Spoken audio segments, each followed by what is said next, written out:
بسم اللہ الرحمن الرحیم۔ السلام علیکم۔ میں کھڑکی میں بیٹھی اداس نظروں سے حویلی کے باغیچے کو دیکھ رہی تھی۔ میرے لیے زندگی ایک بوجھ سے کم نہ تھی۔ میں آج بڑی ہی دکھ کی کیفیت میں مبتلا اپنی ذات کے حوالے سے سوچ کر پریشان تھی۔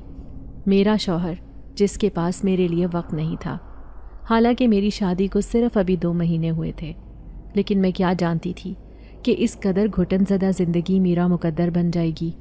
میں وقت گزاری کے لیے باہر کے مناظر دیکھ رہی تھی جب میں نے حویلی کی کوٹھری سے کسی وجود کو باہر نکلتے ہوئے دیکھا۔ وہ باغیچے میں درخت کے نیچے سر جھکا کر بیٹھ گیا تھا۔ میں حیران تھی کہ یہ کون ہے۔ گھٹنوں میں منہ چھپا کر بیٹھا یہ آدمی ایک نوجوان انسان تھا، لیکن میں نے آج پہلی دفعہ اسے دیکھا تھا۔ میں نے مالی کو باغیچے میں کام کرتے دیکھا تو جلدی سے کھڑکی سے ہٹ گئی، کیونکہ یہاں کی بہو بیٹیوں کو اتنی آزادی نہ تھی۔ تبھی ملازمہ اندر آ کر کہنے لگی، چھوٹی بی بی، آپ کو بیگم صاحبہ بلا رہی ہیں۔ میں نے اس کی بات پہ سر ہلایا اور کہنے لگی، نوری، یہ جو سامنے باغیچے میں نوجوان بیٹھا ہے یہ کون ہے؟ اس نے کھڑکی سے باہر جھانکا اور پھر کہنے لگی، ارے چھوٹی بی بی، یہ تو ملنگ ہے، گلیوں میں بھٹک رہا تھا، زوار صاحب اسے حویلی میں لے آئے، نہ جانے کہاں سے آیا ہے، کون ہے، اپنا نام بھی نہیں بتا سکتا۔ مجھے اس کی بات سن کر حیرت ہوئی، کیونکہ وہ کہیں سے بھی ملنگ یا پاگل نہیں لگ رہا تھا، بلکہ جس طرح چالاک نظروں سے ادھر ادھر دیکھ رہا تھا مجھے ایسے لگا جیسے کوئی جاسوس ہو۔ پھر میں اسے ذہن سے جھٹک کر اپنی ساس کا پیغام سننے چلی گئی۔ وہ مجھے دعوت کا کہہ رہی تھی۔ میری چھوٹی نند جو دوسرے گاؤں میں رہتی تھی اس نے میری دعوت کی تھی، اسی کے لیے وہ مجھے تیار ہونے کا کہہ رہی تھی۔ میرا نام مناہل ہے۔ میرا تعلق ایک جاگیردار گھرانے سے تھا۔ میں اپنے ماں باپ کی اکلوتی بیٹی تھی، جبکہ میرے 3 بھائی تھے۔ مجھے تعلیم حاصل کرنے کا بہت شوق تھا، جبکہ میں ایک گاؤں میں رہتی تھی، اسی لیے یہاں پر میٹرک کے بعد لڑکیوں کی تعلیم کا کوئی بندوبست نہیں تھا۔ میں نے اپنے بابا سے ضد کر کے شہر کے کالج میں داخلہ لیا۔ گریجویشن کرنے کے بعد میرا خواب تھا کہ میں شہر کی یونیورسٹی میں تعلیم حاصل کروں گی اور ایک پروفیسر بنوں گی۔ شروع سے ہی مجھے ایک لیکچرار بننے کا شوق تھا، لیکن میں کیا جانتی تھی کہ میری شادی میرے فیوچر میں سب سے بڑی رکاوٹ بن جائے گی۔ جب میں گریجویٹ ہو کر گاؤں آئی تو سب نے بہت خوشی کا اظہار کیا۔ اس دن بابا نے پورے گاؤں میں لنگر تقسیم کیا تھا، لیکن جیسے ہی شام ہوئی تو اچانک میری اماں نے بری خبر سنائی کہ ہم نے تمہارا رشتہ طے کر دیا ہے۔ یہ سنتے ہی میں کسی صدمے کی کیفیت میں چلی گئی تھی۔ ابھی تو میری آنکھوں نے خواب دیکھنے شروع کیے تھے، خود کو یونیورسٹی میں پڑھتے ہوئے اور اعلیٰ تعلیم حاصل کرتے ہوئے دیکھنا چاہتی تھی، لیکن میرے ساری خواہشوں، سارے خوابوں پر پانی پھیر دیا گیا۔ میں بہت روئی تھی، بابا کے سامنے گڑ گڑائی کہ وہ ابھی میری شادی نہ کریں، کیونکہ میں یونیورسٹی میں پڑھنا چاہتی ہوں، لیکن انہوں نے میری ایک نہ سنی، اور زوار حسین جو دوسرے گاؤں کا رہنے والا ایک وڈیرے کا بیٹا تھا، ان کی گاؤں میں بہت بڑی حویلی تھی، سینکڑوں ایکڑ پر مشتمل ان کی زمینیں پورے گاؤں میں پھیلی ہوئی تھیں۔ اس امیر گھرانے میں میرا رشتہ طے کر دیا گیا۔ پھر صرف 4 مہینے بعد ہی میں رخصت ہو کر اپنے سسرال چلی گئی، لیکن میں دل سے اس شادی پر ذرا بھی خوش نہیں تھی۔ پھر مجھے شادی کی رات ہی اندازہ ہو گیا کہ زوار ایک خود پسند شخص ہے۔ وہ لندن سے اعلیٰ تعلیم حاصل کر کے آیا تھا۔ اب اس نے اپنی ساری زمینوں کی باغ ڈور سنبھال لی تھی، لیکن اس کے پاس میرے لیے ذرا بھی وقت نہیں تھا۔ میں جو ایک شوہر سے توجہ اور محبت کی خواہش رکھتی تھی وہ مجھے کچھ بھی نہ مل سکا۔ میری زندگی ابھی بھی ادھوری تھی۔ میں اس گھٹن زدہ حویلی میں سانس لینے سے بھی گھبراتی، ہر وقت گھر میں بند رہتی، نہ تو کہیں جانے کی اجازت تھی اور نہ ہی کسی کے آنے کی، کیونکہ پوری حویلی پر میری ساس بطول بیگم کا راج تھا۔ انہی کے حکم پر میں اپنے میکے آتی جاتی تھی۔ میں حیران ہوتی تھی کہ آج کل کے دور میں بھی ایسے لوگ بستے ہیں۔ صرف اپنے بابا کی عزت کے لیے میں یہ خون کے گھونٹ پینے پر مجبور تھی۔ ایک ایسی زندگی گزار رہی تھی جو کسی بھی لڑکی کے لیے بہت تکلیف دہ ہوتی ہے۔ مجھے حویلی سے باہر قدم رکھنے کی بھی اجازت نہیں تھی، اور تو اور جب مالی یا ملازم حویلی کے باغیچے میں کام کر رہے ہوتے تو مجھے وہاں جانے کی بھی اجازت نہیں تھی۔ میں بس کھڑکی سے ہی باہر کے منظر دیکھتی رہتی۔ شادی شدہ زندگی کے جو خواب میری آنکھوں نے دیکھے تھے وہ سب دھول ہو گئے تھے، لیکن آج جب میں کھڑکی میں بیٹھی اس ملنگ سے آدمی کو دیکھنے لگی تو مجھے اسے دیکھ کر بڑا عجیب سا احساس ہوا۔ پھر نوری نے مجھے بتایا کہ کوئی ملنگ ہے جسے زوار لے کر آیا ہے۔ مجھے حیرت ہوئی، دکھنے میں وہ کہیں سے بھی کوئی ملنگ یا درویش نہیں لگ رہا تھا۔ پھر اس شام میری ساس نے مجھے بلایا تھا۔ وہ مجھے کہنے لگیں، میں چاہتی ہوں کہ جلد ہی تمہاری گود بھر جائے، کیونکہ ہمارے خاندان میں زوار کے بعد کسی بھی بچے نے جنم نہیں لیا۔ اب مجھے اس کے بچے دیکھنے کا شوق ہے۔ مجھے ان کی بات سن کر غصہ آیا۔ یہ سب میرے ہاتھ میں نہیں بلکہ خدا کے ہاتھ میں تھا، پھر وہ مجھے ایسے کیسے کہہ سکتی تھیں؟ تبھی انہوں نے ایک تھالی میں موجود کھانا مجھے دیا اور کہنے لگیں، میں چاہتی ہوں کہ تم یہ کھانا اپنے ہاتھوں سے اس ملنگ کو دے کر آؤ جو ہماری حویلی میں رہ رہا ہے۔ سنا ہے کہ ملنگوں اور درویشوں کی دعا جلد لگ جاتی ہے، اس لیے میں چاہتی ہوں کہ تمہاری گود جلدی بھر جائے۔ جاؤ اسے کھانا دے آؤ، نوری کے ساتھ چلی جاؤ۔ وہ مجھے کہہ رہی تھیں، جبکہ میں کچھ حیران سی تھی، لیکن ساس کی بات سے انکار کرنے کی جرت نہیں تھی، اس لیے خاموشی سے نوری کی ہمراہی میں اس کوٹری کی طرف جانے لگی۔ پھر نوری کہنے لگی، چھوٹی بی بی آپ اندر چلی جائیں، میں باہر آپ کا انتظار کرتی ہوں۔ میں کوٹری میں چلی آئی۔ میں نے دیکھا وہ چارپائی پر لیٹا ہوا تھا، بڑے غور سے آسمان کی طرف منہ کیے، لیکن اوپر تو صرف چھت تھی اور کچھ بھی نہیں۔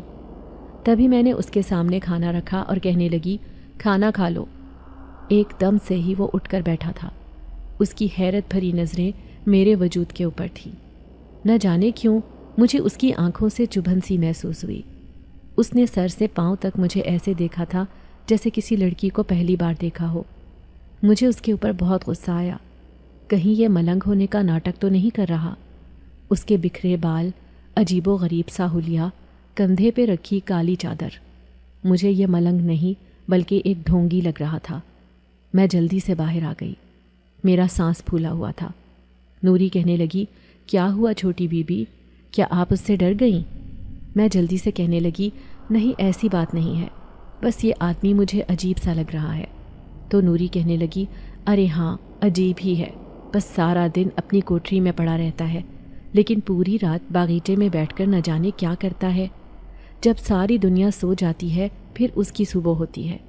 مالی نے خود اسے اپنی آنکھوں سے دیکھا ہے، رات کے 12 بجے یہ یہاں درختوں کے پاس پھرتا رہتا ہے۔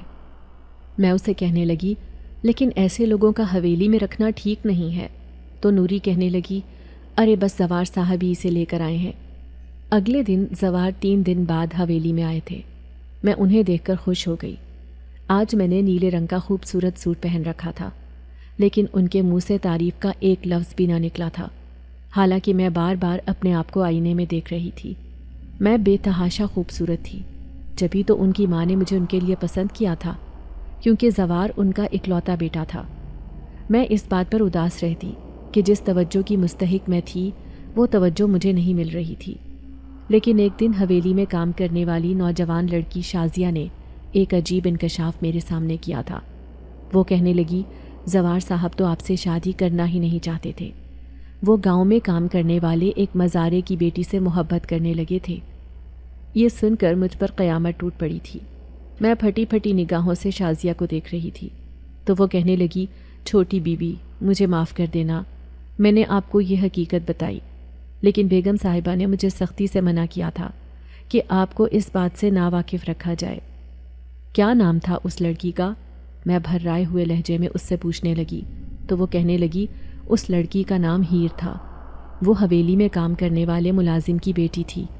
لیکن جب بیگم صاحبہ کو یہ بات پتہ چلی اور زوار صاحب نے ضد کی کہ اسی سے شادی کریں گے تو ان کے تن بدن میں آگ لگ گئی۔ راتوں رات نہ جانے کیسے دونوں باپ بیٹی یہ گاؤں چھوڑ کر چلے گئے، لیکن سنا ہے کہ بیگم صاحبہ نے ہی انہیں مجبور کیا تھا۔ پھر بیگم صاحبہ نے زوار صاحب سے کہا کہ وہ ان کے لیے بہت خوبصورت لڑکی بیاہ کر لائیں گی، تبھی تو انہوں نے آپ کا رشتہ مانگا۔ آپ بہت خوبصورت ہیں، آپ پر ہر رنگ اچھا لگتا ہے۔ پھر وہ رات میرے لیے بہت قیامت خیز تھی۔ میں گھٹنوں میں منہ چھپا کر دیر تک روتی رہی، لیکن جیسے ہی روتے روتے سوئی تو اچانک ایسا محسوس ہوا جیسے کوئی میرے سرہانے بیٹھا ہو، کوئی دھیرے دھیرے میرے بالوں میں انگلیاں پھیر رہا تھا۔ یہ احساس بڑا ہی خوبصورت تھا۔ میں سمجھی کہ زوار ہوگا، تبھی میں نے آنکھیں کھول کر سامنے بیٹھے شخص کو دیکھنے کی کوشش کی، لیکن میرے پیروں تلے سے زمین نکل گئی تھی۔ کیونکہ یہ زوار نہیں بلکہ وہی ملنگ نوجوان آدمی تھا جسے میں کھانا دے کر آئی تھی۔ یہ دیکھتے ہی میں نے ایک چیخ ماری تھی۔ میں کمرے میں اکیلی سوئی پڑی تھی، یہاں پر کوئی بھی نہیں تھا، لیکن میرے بال بکھرے ہوئے تھے، حالانکہ میں انہیں باندھ کر سوئی تھی۔ میرا پورا وجود خوف سے تھر تھر کانپ رہا تھا۔ میری چیخ کی آواز سن کر ملازم عورت اور میری ساس میرے کمرے میں آ گئی تھی۔ کیا ہوا مناہل، کیا ڈر گئی ہو؟ میری ساس بڑے پیار سے میرے سر پر ہاتھ رکھ کر پوچھنے لگی، لیکن میرے ہاتھوں میں ٹھنڈے پسینے آ رہے تھے۔ میں نے ابھی اس ملنگ کو اپنے کمرے میں موجود پایا تھا، جو بڑی شان سے میرے سامنے بیڈ پر بیٹھا تھا۔ میں اپنی ساس سے کہنے لگی، اماں زوار کہاں ہے؟ مجھے اکیلے کمرے میں ڈر لگ رہا ہے۔ تو وہ کہنے لگی کہ وہ تو شہر سے باہر گیا ہوا ہے، صبح واپس آ جائے گا، تم پریشان مت ہو۔ میں نوری سے کہتی ہوں کہ وہ تمہارے کمرے میں سو جائے۔ اس بات پر میں خاموش ہو گئی۔ پھر نوری نیچے چادر بچھا کر سو گئی، جبکہ میں بیڈ پر لیٹی تھی، لیکن میری آنکھوں میں بلا کا خوف تھا۔ نوری تو اگلے لمحے ہی گہری نیند سو گئی تھی، جبکہ میں جاگ رہی تھی۔ تبھی دھڑکتے دل کے ساتھ میں اٹھی اور میں نے وہی کھڑکی کھول لی جہاں سے اس کوٹری کا منظر صاف دکھائی دیتا تھا، لیکن کوٹری کے دروازے بند پڑے تھے۔ جبکہ میری نظر باغیچے پہ پڑی تو میرا دل اچھل کر حلق میں آ گیا۔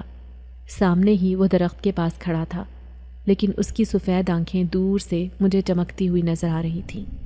وہ مجھے ہی دیکھے جا رہا تھا۔ ایک دم سے ہی میں نے کھڑکی بند کر لی۔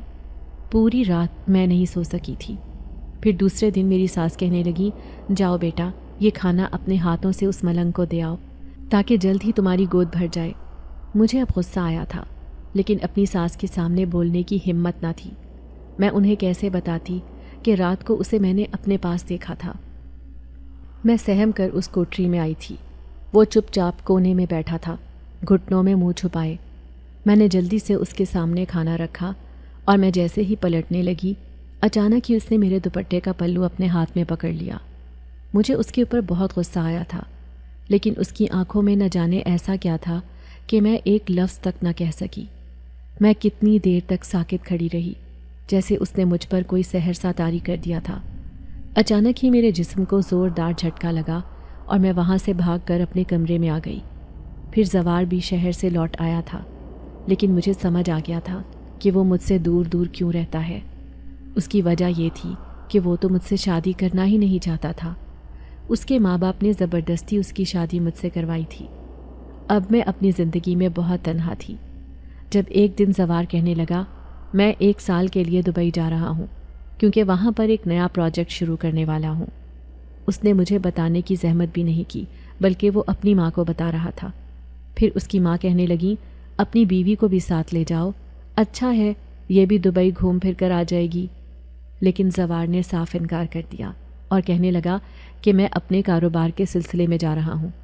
وہاں ایک سیمینار ہے جہاں پر بہت سے لوگ مختلف ملکوں سے آ رہے ہیں، یہ وہاں جا کر کیا کریں گی؟ میری آنکھوں میں آنسو آ گئے تھے۔ پھر میں اگلے دن اپنی ساس سے کہنے لگی کہ میں اپنے گھر جانا چاہتی ہوں۔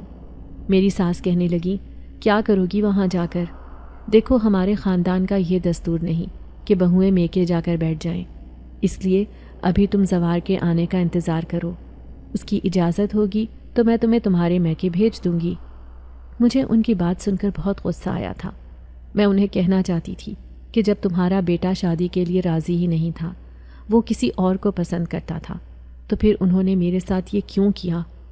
لیکن میں نے کچھ نہیں کہا، بس چپ چاپ اپنے کمرے میں بیٹھ کر میں آنسو بہاتی رہتی۔ پھر وہ رات بڑی ہی عجیب تھی۔ میرے سر میں درد ہو رہا تھا، لیکن آدھی رات کا وقت تھا، اس لیے میں کسی سے کچھ کہہ بھی نہیں سکتی تھی۔ یوں ہی اذیت ناک درد کو برداشت کرتی رہی۔ جیسے ہی میں نیم غنودگی کی کیفیت میں گئی، کسی نے اپنا نرم ہاتھ میری پیشانی پر رکھا تھا۔ دھیرے دھیرے کوئی میرا سر دبا رہا تھا، لیکن مجھے اتنا سکون مل رہا تھا کہ میں نے اپنی آنکھیں بھی نہیں کھولی۔ پھر 5 منٹ بعد جب میں سو کر اٹھی تو درد ایسے غائب ہو گیا تھا جیسے تھا ہی نہیں۔ اس دن نوری ہمارے کمرے کی صفائی کر رہی تھی، جبکہ میں اداس سی بیٹھی کوئی کتاب پڑھ رہی تھی۔ جب نوری کہنے لگی، چھوٹی بی بی، آپ کو کیا بتاؤں آج کل حویلی میں کیا چل رہا ہے، آپ تو اپنے کمرے سے باہر ہی نہیں نکلتی۔ میں حیرت سے اسے دیکھتے ہوئے کہنے لگی، کیا ہوا ہے بتاؤ مجھے۔ تو وہ کہنے لگی کہ حویلی کا جو تہ خانہ ہے وہاں سے رات کو عجیب و غریب سی آوازیں آتی ہیں، جیسے کوئی چیزوں کو چھیڑ رہا ہو۔ وہاں پر بڑے صاحب کی بڑی قیمتی چیزیں رکھی ہوئی ہیں۔ آج تک کوئی تہہ خانے میں نہیں گیا، لیکن اب وہاں سے آوازیں آنا شروع ہوئیں تو بیگم صاحبہ بھی پریشان ہو گئی ہیں۔ پھر انہوں نے اپنے ملازم کو کہا کہ وہ جا کر دیکھیں، لیکن ملازم نے کہا کہ تہہ خانے میں کوئی بھی نہیں ہے، اور یہ پچھلے 3 دن سے ہو رہا ہے۔ میں حیرت سے اس کی بات سن رہی تھی، پھر لاپرواہی سے کہنے لگی، ہو سکتا ہے کہ کوئی بلی وغیرہ اس میں چلی گئی ہو اور جو سامان کے ساتھ چھیڑ چھاڑ کر رہی ہو۔ وہ کہنے لگی، ارے نہیں چھوٹی بی بی، ملازم نے پورا تہہ خانہ چھان مارا لیکن وہاں پر کچھ بھی نہ ملا۔ مجھے ویسے تو ان باتوں میں کوئی دلچسپی نہیں تھی، لیکن پھر بھی میں نوری سے پوچھنے لگی کہ آخر وہاں پر ایسا کیا رکھا ہے جو تمہارے صاحب کو اتنی پریشانی ہو گئی۔ وہ کہنے لگی کہ بس یہی سنا ہے کہ وہاں پر کوئی قیمتی چیز رکھی ہے، اسی کی حفاظت کے خیال سے وہاں پر کسی کو جانے بھی نہیں دیتے۔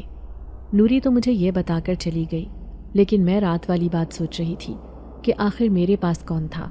مجھے کس چیز کا احساس ہو رہا تھا، جیسے کوئی میرا سر دبا رہا ہو، اور یہ احساس بہت خوبصورت تھا۔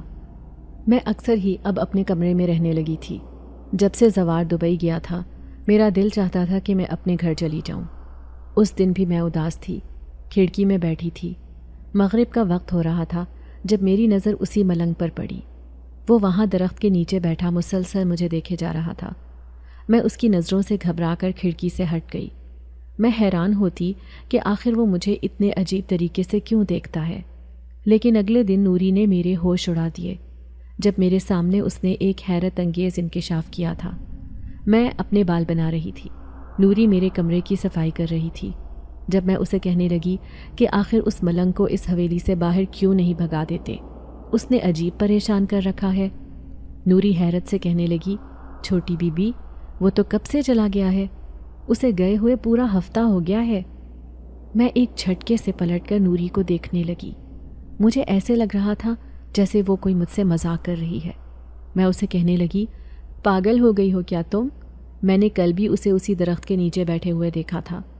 یہ سن کر وہ ہنسی اور کہنے لگی، آپ کو وہم ہوا ہوگا، لیکن جب سے وہ تہہ خانے والی بات ہوئی تھی، بڑے صاحب نے اسے حویلی سے جانے کے لیے کہہ دیا تھا، لیکن وہ گیا ہی نہیں۔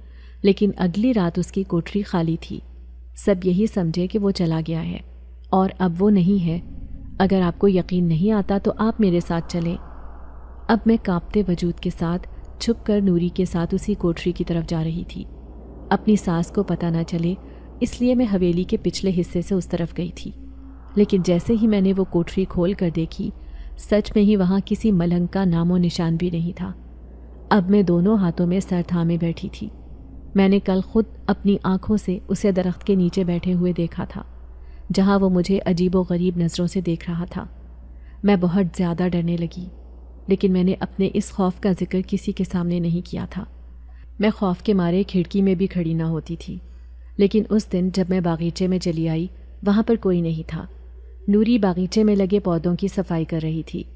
تبھی میری نظر اس پرانے درخت پر پڑی جس کے پیچھے کسی کا چہرہ مجھے نظر آیا تھا، اور وہ چہرہ کسی اور کا نہیں بلکہ اسی ملنگ کا تھا۔ میں نے ایک دم سے ہی چیخ ماری تھی۔ میں نوری سے کہنے لگی، وہ دیکھو اس درخت کے پیچھے کون ہے؟ نوری نے فوراً ہی جا کر دیکھا تھا، پھر حیرت سے کہنے لگی، چھوٹی بی بی، وہاں کوئی بھی نہیں ہے، کیا ہو گیا ہے آپ کو؟ لیکن میں نے اچانک اس کا بازو پکڑ لیا اور کہنے لگی، مجھے یہاں بہت ڈر لگ رہا ہے، بس تم چلو یہاں سے۔ میں اپنے کمرے میں آ گئی تھی، لیکن میرا پیلا پڑتا چہرہ میری ساس نے دیکھ لیا تھا۔ وہ حیرت سے کہنے لگی، کیا ہوا ہے تمہیں، کیوں اتنی پریشان ہو؟ نوری کہنے لگی، چھوٹی بی بی ڈر گئی ہے، نہ جانے انہیں وہاں کیا نظر آیا۔ تبھی میری ساس کہنے لگی، اس کا مطلب ہے کہ مجھے تمہیں دم کروانا چاہیے، پہلے ہی تمہاری گود ہری نہیں ہو رہی، نہ جانے کب مجھے پوتے کی خوشی نصیب ہوگی۔ یہ سن کر میری آنکھوں میں آنسو آ گئے۔ میں انہیں کہنا چاہتی تھی کہ جب تمہارے بیٹے نے مجھ سے کوئی رشتہ ہی نہیں بنایا تو پھر بھلا کسی بچے کا وجود اس دنیا میں کیسے آ سکتا ہے؟ وہ تو مجھ سے بات بھی نہیں کرتا تھا، میں اس کی ایک نظر کے لیے ترستی تھی، لیکن میں شرم کے مارے یہ سب ان سے کہہ بھی نہیں سکتی تھی۔ لیکن اس دن ساس کا تانا میرے دل پر بجلی کی طرح گرا، اسی لیے میں کمرے میں بیٹھ کر رو رہی تھی جب نوری چلی آئی۔ کیوں روتی ہو بیگم صاحبہ کی بات پر؟ وہ تو ایسی ہی ہیں، زبان کی کڑوی عورت، آپ اس کی باتوں کو دل پر نہ لیں۔ میں اسے کہنے لگی، اگر مجھے بچے نہیں ہو رہے تو اس میں میرا کوئی قصور نہیں، سارا قصور زوار کا ہے۔ یہ کیا کہہ رہی ہیں آپ؟ نوری حیران رہ گئی تھی۔ پھر کہنے لگی، مجھے اپنی سہیلی سمجھیں چھوٹی بی بی، مجھے بتائیں کہ آخر کیا بات ہے۔ میں اسے ہی اپنا ہمدرد سمجھتی تھی، اسی لیے میں کہنے لگی، بس میں تمہیں کیا بتاؤں، تمہارے صاحب نے مجھ سے کوئی رشتہ بنایا ہی نہیں۔ تم سمجھ سکتی ہو کہ کیسا رشتہ، وہ رشتہ اگر میاں بیوی کے درمیان ہو تو ان کے بچے جنم لیتے ہیں، لیکن ہمارے درمیان ایسا کوئی رشتہ نہیں۔ اور تو اور جب سے وہ دبئی گئے ہیں انہوں نے ایک دفعہ بھی مجھ سے بات نہیں کی ہے۔ یہ سن کر نوری کی آنکھیں حیرت سے پھٹی کی پھٹی رہ گئیں۔ وہ کہنے لگی، تو آپ یہ بات بیگم صاحبہ کو کیوں نہیں بتاتی؟ میں کہنے لگی، کیا بتاؤں، شرم آتی ہے مجھے بتاتے ہوئے۔ میں انہیں یہ بتاؤں کہ تمہارے بیٹے نے میرا وجود دھتکار دیا ہے؟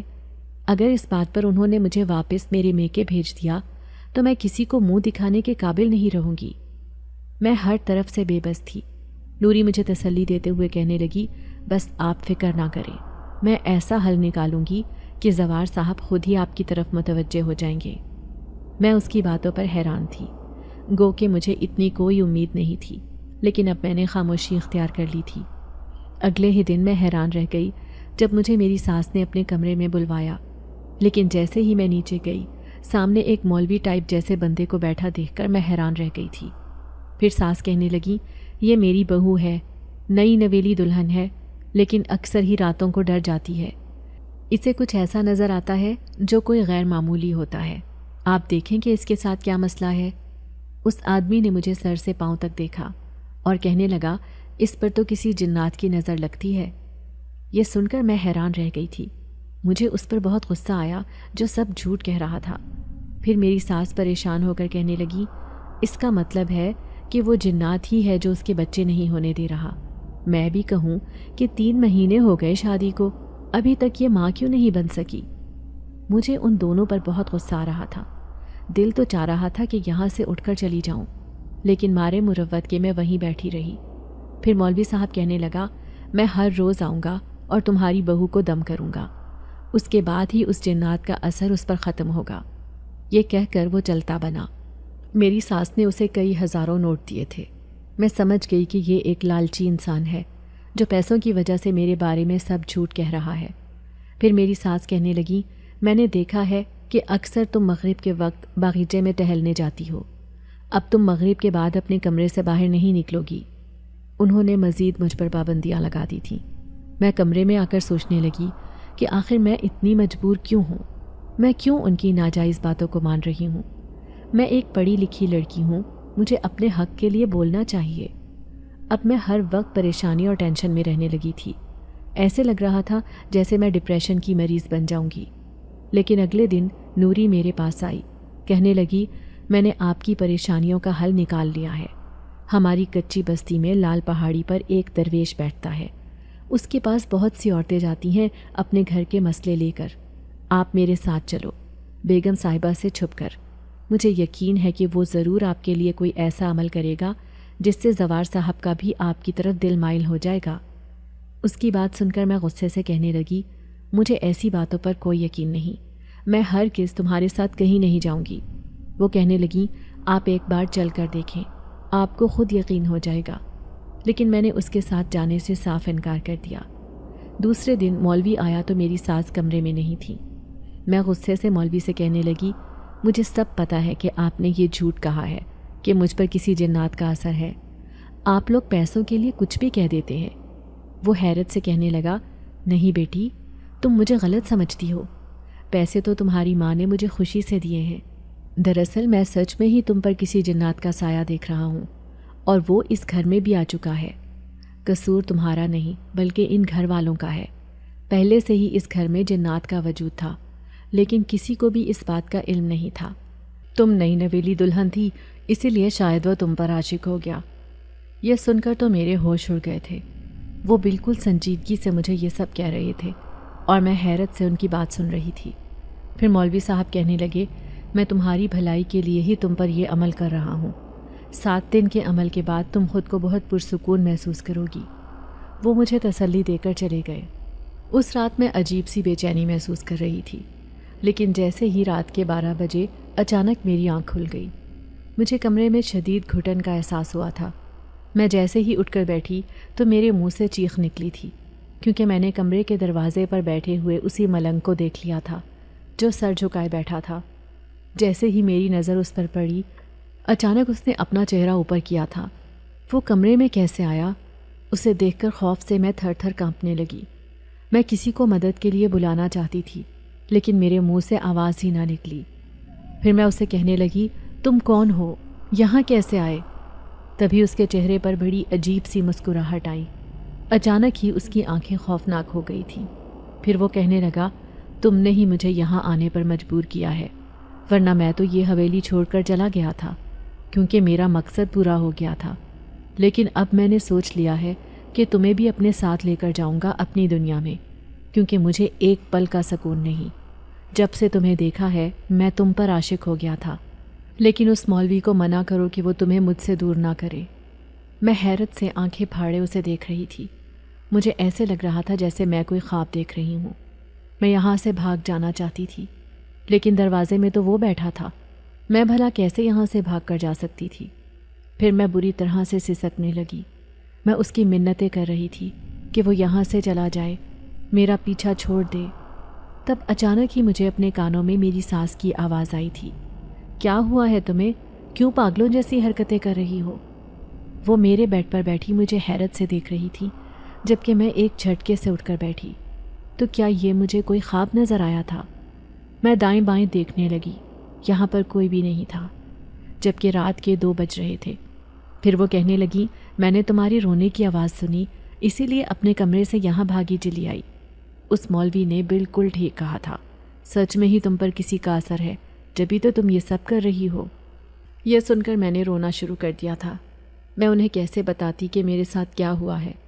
وہ مولوی بھی ٹھیک کہہ رہا تھا اور میری ساس بھی، لیکن وہ ملنگ کے روپ میں جو جنات اس حویلی میں آیا تھا، اس نے میری یہ حالت کر دی تھی۔ پھر میں غصے سے اپنی ساس سے کہنے لگی، یہ سب آپ کی وجہ سے ہوا ہے۔ وہ حویلی میں رہنے والا کوئی انسان نہیں بلکہ ایک جنات تھا، اسی نے مجھ پر اپنا اثر چھوڑا ہے۔ یہ سن کر میری ساس حیران رہ گئی، کہنے لگی، تمہیں کیسے معلوم ہوا؟ تو میں روتے ہوئے کہنے لگی، کیونکہ مجھے وہ اکثر اپنے کمرے میں دکھائی دیتا ہے۔ پہلے میں اسے صرف اپنا وہم سمجھتی تھی، لیکن اب مجھے حقیقت کا گمان ہونے لگا ہے۔ آپ اس ملنگ کو تلاش کروائیں، اگر وہ کوئی انسان ہوا تو سمجھ لینا کہ میں جھوٹ کہہ رہی ہوں، لیکن اگر وہ کوئی جنات ہوا تو اسی نے میرے ساتھ یہ سب کیا ہے۔ میں نے اسے سب کچھ بتا دیا تھا۔ میری ساس بالکل خاموش تھی، اب وہ دونوں ہاتھوں میں اپنا سر پکڑے بیٹھی تھیں۔ پھر اگلے دن مولوی صاحب آئے تو میں کہنے لگی، مولوی صاحب خدا کے لیے میری مدد کریں، اب وہ مجھے راتوں کو بھی پریشان کرنے لگا ہے۔ اس نے میرے سر پر ہاتھ رکھا اور کہنے لگا، فکر نہ کرو، جتنا خطرناک میں اس پہ عمل کروں گا وہ اتنا ہی تمہارے سامنے آئے گا، اس لیے تمہیں گھبرانے کی ضرورت نہیں، وہ تمہیں کوئی نقصان نہیں پہنچا سکتا، میں تمہارے ساتھ ہوں بیٹی۔ اب میری آنکھوں میں آنسو تھے، لیکن میں مولوی صاحب اور اپنی ساس کو غلط سمجھ رہی تھی۔ اب مجھے یقین ہو گیا تھا کہ یہ دونوں ٹھیک ہیں، جبکہ میں ہی غلط ہوں۔ اگلے دن نوری میرے ساتھ کمرے میں سوئی تھی۔ وہ مجھے کہنے لگی، چھوٹی بی بی، اگر آپ میری بات مان جاتی تو میں آپ کو اسی درویش کے پاس لے کر چلتی، وہ آپ کے لیے ایسا عمل کرتا کہ زوار صاحب کا رویہ آپ کے ساتھ بالکل ٹھیک ہو جاتا۔ میں اداسی سے اسے کہنے لگی کہ اگر وہ میرے نصیب میں ہے تو ایسے ہی ٹھیک ہو جائے گا، پہلے ہی میں کن پریشانیوں سے گزر رہی ہوں۔ مجھے اپنے ساتھ ہونے والی صورتحال کا احساس تھا۔ رات کا نہ جانے کون سا پہر تھا جب شدید گھٹن کے احساس سے میری آنکھ کھلی تھی۔ کمرے میں گھپ اندھیرا چھایا ہوا تھا۔ میں لائٹ چلانے کی کوشش کر رہی تھی، لیکن ایسے لگ رہا تھا جیسے کمرے میں روشنی نہ ہو سکتا ہے کہ شاید لائٹ چلی گئی ہو۔ میں نوری کو آوازیں دینے لگی، لیکن اچانک ہی میں نے دیکھا کمرے میں میرے علاوہ کوئی بھی نہیں تھا۔ نوری نہ جانے کہاں چلی گئی تھی۔ پھر جیسے ہی میں بستر پر ہاتھ مارنے لگی، اچانک ہی میرا ہاتھ ایک وجود پر لگا تھا۔ میں حیرت اور خوف میں مبتلا ہو گئی تھی۔ تبھی ہلکی سی روشنی میں مجھے اس سوئے ہوئے وجود کا چہرہ نظر آیا تھا۔ وہ میرے ساتھ میرے بیڈ پر موجود تھا۔ میرے منہ سے چیخ نکلی تھی، کیونکہ وہ کوئی اور نہیں بلکہ وہی جن ذات تھا۔ جو ملنگ کے روپ میں اس حویلی میں آ کر مجھ پر عاشق ہو گیا تھا۔ میں بری طرح چیخنے لگی۔ چیخ کر میں نے پوری حویلی کو سر پر اٹھا لیا تھا، لیکن اچانک ہی زوار نے میرے منہ پر ہاتھ رکھ دیا۔ میں سامنے بیٹھے اپنے شوہر کو دیکھ کر حیران تھی۔ وہ غصے سے کہنے لگا، یہ کیا حرکتیں کر رہی ہو؟ یہ میں ہوں کمرے میں، کوئی اور نہیں ہے۔ لیکن میں بلک بلک کر رو رہی تھی۔ پھر میں روتے ہوئے کہنے لگی، لیکن آپ کب آئے؟ تو وہ کہنے لگے کہ میں رات والی فلائٹ سے پہنچا ہوں۔ میں امی بابا کو سرپرائز دینا چاہتا تھا اور تمہیں بھی، اسی لیے میں نے کسی کو بھی نہیں بتایا۔ لیکن میں نہیں جانتا تھا کہ تم مجھے دیکھ کر یوں ڈر جاؤ گی۔ آخر بات کیا ہے؟ وہ حیرت زدہ تھے، لیکن میں نے خاموشی اختیار کر لی۔ پیچھے سے میری ساس زور زور سے دروازے بجا رہی تھی۔ پھر زوار نے دروازہ کھول دیا۔ وہ مجھے دیکھتے ہوئے کہنے لگیں، کیا ہوا ہے اسے؟ یہ کیوں چیخ رہی تھی؟ لیکن میں نے انہیں کوئی جواب نہیں دیا۔ میں مسلسل آنسو بہا رہی تھی۔ پھر میری ساس میرے شوہر سے کہنے لگیں، اس کا خیال رکھنا، ابھی اس کے ساتھ تھوڑے مسئلے چل رہے ہیں۔ کیسے مسئلے؟ میرا شوہر حیران تھا، لیکن میری ساس کی مہربانی تھی کہ انہوں نے انہیں کچھ بھی نہیں بتایا۔ لیکن انہوں نے میری حالت دیکھ لی تھی، میرے بکھرے بال، اجڑی ہوئی آنکھیں۔ وہ حیرت زدہ تھے کہ میں نے اپنا یہ حال کیسے کر لیا۔ اب میرا شوہر واپس آ گیا تھا، اس لیے میں بہت خوش تھی۔ پھر اگلے دن میں نے ہلکا گلابی رنگ کا جوڑا پہنا اور میں تھوڑی سی تیار ہو گئی۔ کمرے میں کوئی بھی نہیں تھا۔ میں اپنے شوہر کو تلاشتی نیچے والے حصے میں آئی تھی جب مجھے زوار کی آواز آئی۔ وہ اپنی ماں کے کمرے میں تھا۔ اپنی ماں سے کہنے لگا، آخر کیا ہوا ہے مناہل کو؟ آپ مجھے بتاتی کیوں نہیں؟ میری ساس کی غصے بھری آواز آئی تھی، تمہاری اس بات کو میں چھپا چھپا کر تھک گئی ہوں۔ اگر مناہل کے گھر والوں کو یہ پتہ چل گیا کہ تم شادی سے پہلے کسی اور پر عاشق تھے اور ہم نے تمہاری شادی مناہل سے زبردستی کروائی ہے، تو وہ اسے اپنے ساتھ لے جائیں گے۔ لیکن آخر ایسا کیا ہوا ہے؟ زوار حیران تھا۔ تبھی میری ساس کی غصے بھری آواز آئی، وہ تمہاری عاشق لڑکی، اس نے ہی تمہاری بیوی کے ساتھ یہ سب کیا ہے۔ کیا مطلب ہے آپ کا؟ یہ تو میں نہیں جانتی کہ اس نے یہ کس کے ذریعے کروایا ہے، لیکن اس نے ایک جنات کو ہماری حویلی میں بھیج دیا تھا اور اسی جنزاد نے تمہاری بیوی کا جینا حرام کر کے رکھا ہے۔ یہ سن کر مجھے بھی یقین نہیں آیا تھا، حالانکہ میری ساس نے یہ بات مجھ سے چھپائی تھی۔ پھر وہ کہنے لگیں کہ بڑی مشکل سے میں نے مناہل سے یہ سب چھپایا ہے۔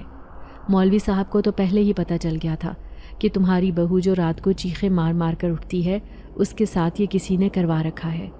وہ کوئی اور نہیں بلکہ وہی ہیر ہے۔ اس نے اپنے باپ کے ساتھ مل کر یہ سب کیا ہے۔ وہ تمہارے درمیان طلاق کروانا چاہتی ہے تاکہ وہ اس حویلی کی بہو بن جائے۔ لیکن ہیر ایسا نہیں کر سکتی، مجھے اس پر پورا بھروسہ ہے۔ تبھی اس کی ماں کہنے لگیں، میں اچھی طرح جانتی ہوں کہ تم نے ابھی تک مناہل کو نہیں اپنایا۔ یہ بات بھی مجھے مولوی صاحب نے بتا دی ہے کہ تمہارا دل کڑوا کرنے والی وہی ہیر ہے، جبھی تو تم نے اس کے ساتھ کوئی رشتہ نہیں بنایا۔ یہ سن کر میں آنسو بہا رہی تھی۔ یہ سب میرے ساتھ ہوا تھا اور مجھے خود کو ہی علم نہیں تھا۔ پھر میں نے دیکھا کہ زوار کی آنکھوں میں شرمندگی تھی۔ اگلے دن مولوی صاحب آ کر مجھ پر دم کرنے لگے۔ میں سر جھکائے ان کے سامنے بیٹھی تھی۔ پھر میرا شوہر مولوی صاحب سے کہنے لگا، مجھے معاف کر دیں، یہ سب میری وجہ سے ہوا ہے۔ اس معصوم لڑکی کی زندگی برباد کرنے میں میرا ہاتھ ہے۔ مولوی صاحب کہنے لگے، اب جو ہو گیا سو ہو گیا، اب تم اس لڑکی کا خیال رکھو، اس نے بہت سی اذیت برداشت کی ہے۔ میں بالکل خاموش تھی، لیکن اگلے دن زوار نے مجھ سے معافی مانگ لی تھی اور میں بہت خوش تھی کہ اس نے بالآخر مجھے اپنا لیا۔ میں تو پہلے دن سے ہی اس کی محبت میں گرفتار ہو گئی تھی، کیونکہ کالج میں پڑھنے کے باوجود بھی میں نے کبھی کسی مرد کو ایسی نظر سے نہیں دیکھا تھا۔ میں نے یہی سوچ رکھا تھا کہ جو بھی میرا شوہر ہوگا صرف وہی میری محبت کا حقدار ہوگا۔ اب میں بہت خوش تھی کہ زوار نے مجھے اپنا لیا۔ پھر ایک دن زوار مجھے میرے گھر لے کر گیا۔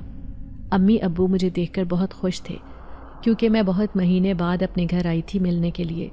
پھر زوار تو کھیتوں کی طرف چلے گئے میرے بھائیوں کے ساتھ، اور میں اپنی سہیلی کے گھر آ گئی۔ میری سہیلی فروا کہنے لگی، ارے مناہل، میں تمہیں کیا بتاؤں کہ یہاں پر ایک جوگی آیا ہے، وہ نہر کنارے بیٹھا رہتا ہے۔ گاؤں کی ساری لڑکیاں اس کی دیوانی ہو چکی ہیں۔ ہم ہر شام اس جوگی کے پاس جاتے ہیں، چلو تمہیں بھی لے کر چلتے ہیں۔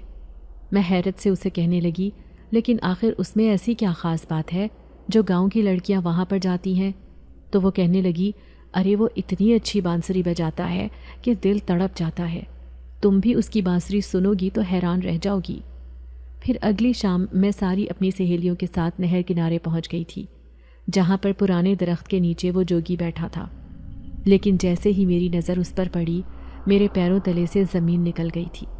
اچانک ہی میں نے فروا کا ہاتھ تھام لیا تھا۔ میں کہنے لگی کہ میں گھر جا رہی ہوں۔ وہ حیرت سے کہنے لگی، کیا ہوا ہے تمہیں؟ اتنی پریشان کیوں ہو؟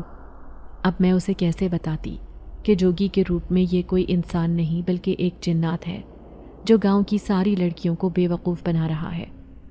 لیکن میں اکیلی ہی تیز تیز قدموں سے چلتی ہوئی اپنی حویلی کی طرف آنے لگی۔ میں نے ساری لڑکیوں کو وہیں چھوڑ دیا تھا، لیکن تبھی کسی نے میرا راستہ روکا۔ اسے دیکھ کر مجھ پر شدید دہشت طاری ہو گئی تھی۔ میں بھاگنے ہی والی تھی کہ اچانک میرا پاؤں پھسلا اور میں وہیں پر گر گئی۔ تبھی وہ میرے سامنے بیٹھا۔ اس کی چمکدار خوفناک آنکھوں کو دیکھ کر مجھے بہت ڈر لگ رہا تھا۔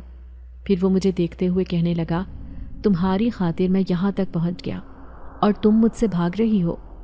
خدا کے لیے میرا پیچھا چھوڑ دو۔ میں نے اس کے سامنے ہاتھ جوڑ دیے تھے۔ تبھی وہ کہنے لگا، میں ایک جنات کا سردار ہوں، اپنی دنیا میں بڑی خوشی خوشی زندگی گزار رہا تھا۔ تبھی ایک لڑکی نے خطرناک عمل کر کے مجھے اس انسانوں کی دنیا میں بلایا۔ میں فوراً ہی اس لڑکی کے بلانے پر اس کے سامنے پہنچ گیا۔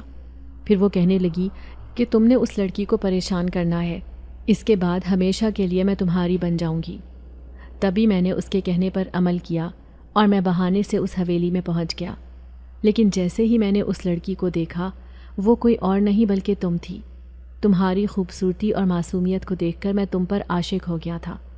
میں اس لڑکی کو بھول گیا جس نے مجھے انسانوں کی دنیا میں بلایا تھا۔ دن رات میں پاگلوں کی طرح تمہیں دیکھتا رہا، تمہیں اپنی طرف متوجہ کرتا رہا۔ لیکن جیسے ہی لوگوں کو معلوم ہو گیا کہ میں وہ نہیں جو لوگ مجھے سمجھتے ہیں، آدم زادی کے لیے میں اپنی دنیا سے بھاگ کر یہاں آیا۔ لیکن میں نہیں جانتا تھا کہ اس کی وجہ سے میں اس دنیا میں ایک جوگی بن کر زندگی گزاروں گا۔ اب میں حویلی میں قدم بھی نہیں رکھ سکتا۔ مولوی نے اتنا سخت عمل کیا ہے کہ اگر میں اس حویلی میں واپس گیا تو کبھی بھی انسانی روپ اختیار نہیں کر سکوں گا۔ میں روتے ہوئے کہنے لگی، لیکن میں نے تمہارا کیا بگاڑا ہے؟ تم میرے پیچھے کیوں پڑے ہو؟ تبھی وہ کہنے لگا، جس طرح تم مجھے کھانا دینے آتی تھی، میں چاہتا ہوں کہ تم مجھے ایسے ہی کھانا دینے آؤ اپنے ہاتھوں سے، کیونکہ مجھے تمہاری وہ عادت بہت اچھی لگتی تھی۔ پھر تم نے آنا چھوڑ دیا اور میں بالکل ہی پاگل ہو گیا۔ تبھی تو میں نے ایک دن وہ حویلی چھوڑ دی تھی۔ میں نے اس کے سامنے ہاتھ جوڑ دیے اور کہنے لگی، چلے جاؤ وہاں جہاں سے تم آئے ہو، میرا پیچھا چھوڑ دو۔ اب وہ بالکل خاموش تھا، پھر ایک دم سے ہی میرے سامنے سے غائب ہو گیا۔ میں ایک دم سے ہی زمین سے اٹھی اور پاگلوں کی طرح اپنی حویلی چلی گئی۔ پھر میں اپنے شوہر سے کہنے لگی، مجھے ابھی اور اسی وقت گھر جانا ہے۔ سارے گھر والے حیران تھے، کہنے لگے، شام کو دعوت ہے، تم ابھی کیوں جا رہی ہو؟ لیکن میں اس گاؤں میں نہیں رکنا چاہتی تھی۔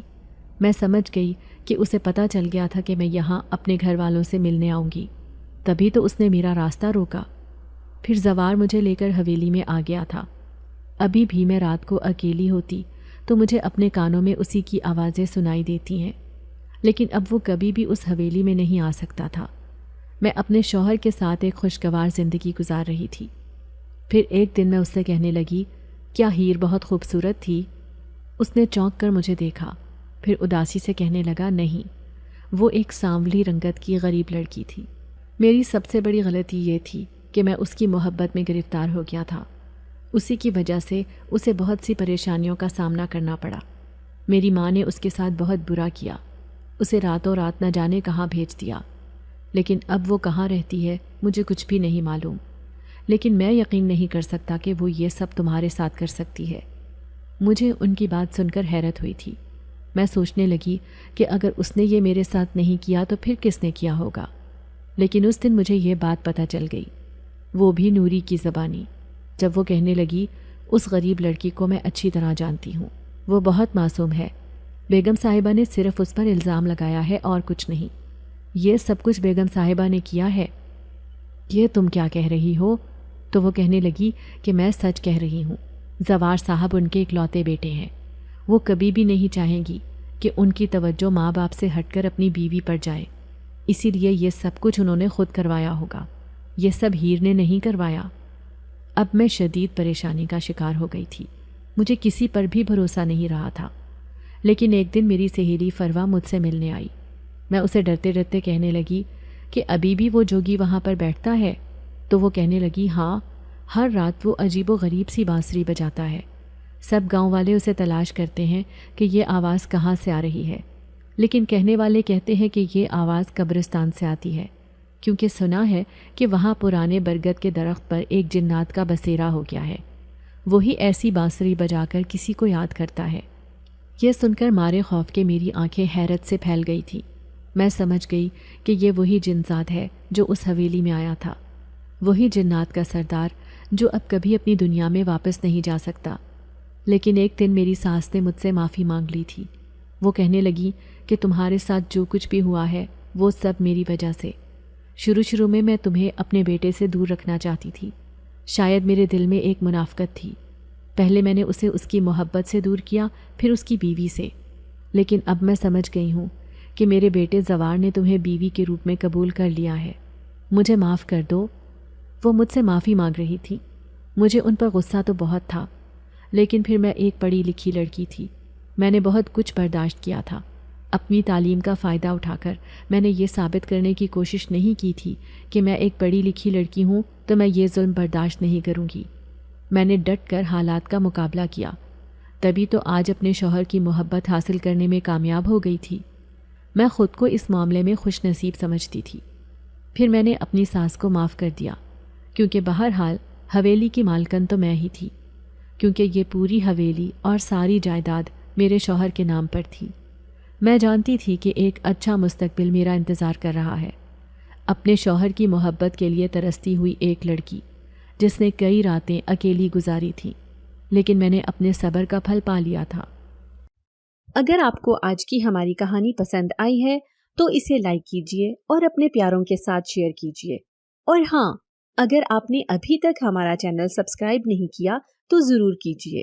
ملتے ہیں کل ایک نئی اور دلچسپ کہانی کے ساتھ، تب تک کے لیے اللہ حافظ۔